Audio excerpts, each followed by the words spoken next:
गुरुर्ब्रह्मा गुरुर्विष्णु गुरुर्देवो महेश्वर गुरुर साक्षात परब्रह्म तस्मै श्री गुरुवे नमः। દરેક વ્યક્તિના જીવનમાં ગુરુનું આગવું મહત્ત્વ હોય છે। ગુરુ શિક્ષા વિના દરેક વ્યક્તિ મનુષ્ય અધૂરો હોય છે।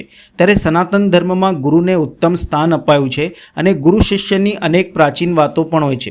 ત્યારે ડભોઈના બદ્રીનારાયણ મંદિર ખાતે પરમ પૂજ્ય 1008 સુદર્શનના ચર્યા મહારાજના દર્શને ભક્તો શિષ્યો ચરણ પ્રખારી આશીર્વાદ લીધા હતા। બીજી તરફ ડભોઈના વિવિધ મંદિરના સાધુ સંતો મહંતોના આશીર્વાદ લેવા શિષ્યો મોટી સંખ્યામાં ઉમટી પડ્યા હતા। ડભોઈ નીલકંઠ પાર્ક સ્વામિનારાયણ મંદિર ખાતે પૂજ્ય પુરાણી સ્વામી, ચનવાડા પ્રેમધરા આશ્રમ ખાતે પૂજ્ય મસ્ત દાદુરામ તેમજ માનસરોવર દાસ બાપુ, બ્રહ્મકુમારી ઈશ્વરીય વિશ્વવિદ્યાલય ખાતે જ્યોતિ દીદી તેમજ ડભોઈ ચાંદોદ અને પંથકના તમામ મંદિરોમાં આશ્રમો ખાતે રહેતા સાધુ સંતોના આશીર્વાદ લેવા ભક્તો મોટી સંખ્યામાં ઉમટી પડ્યા હતા। ત્યારે ડભોઈ ધારાસભ્ય શૈલેષભાઈ મહેતા, પાલિકા પ્રમુખ બિરેન શાહ, શશિકાંતભાઈ પટેલ, મહેશ દાજી, ડૉક્ટર બીજે બ્રહ્મભટ્ટ, શહેર પ્રમુખ દીક્ષિત દવે સહિતના આગેવાનો બદ્રીનારાયણ મંદિર, સ્વામિનારાયણ મંદિર, બ્રહ્માકુમારી તેમજ સત્તરગામ પટેલ વાડી ખાતે યોજાયેલ પૂજ્ય પ્રભોસ્વામીના આશીર્વાદ સાથે યોજાયેલ ગુરુપૂજન કાર્યક્રમમાં હાજરી આપી હતી। તો ગુરુ તરીકે સર્વપ્રથમ માતા પિતાનું સ્થાન હોય છે।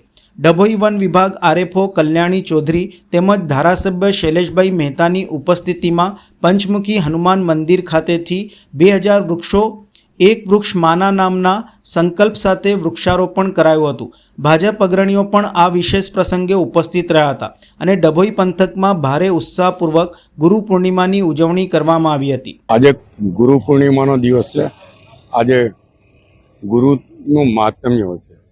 આજના દિવસે દર્ભાવતી નગરીમાં બદ્રીનારાયણ મંદિરના મહંત સુદર્શનાચાર્યજીના આશીર્વાદ લીધા। પ્રબોધ સ્વામીના પ્રત્યક્ષ અને સત્તરગામ વાડીમાં સ્વામિનારાયણ સંપ્રદાયની સભામાં હાજરી આપી સંતોના આશીર્વાદ મળ્યા। બ્રહ્માકુમારી ખાતે જ્યોતિ દીદીના આશીર્વાદ લીધા। આ ઐતિહાસિક નગરી પુરાણી નગરી તરીકે ઓળખાય છે। એમાં પુરાણી સ્વામી વડતાલ તાબાનું સ્વામિનારાયણ મંદિર, ત્યાં આવીને પુરાણી સ્વામીના પણ અત્યારે આશીર્વાદ પ્રાપ્ત થયા છે। આજના દિવસે હું મારી જાતને ભાગ્યશાળી સમજું છું કે આવા સંતોના આશીર્વાદ પ્રાપ્ત કરવાનો મોકો મળ્યો છે।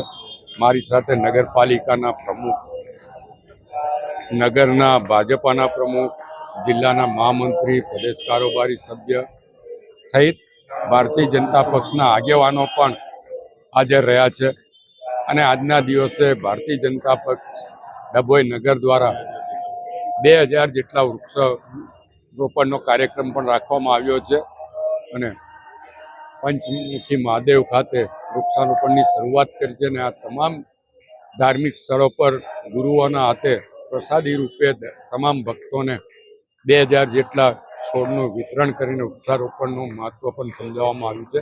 ત્યારે ભારતીય જનતા પાર્ટી નગરના તમામ હોદ્દેદારોને પણ અભિનંદન આપું છું અને શુભેચ્છા પાઠવું છું।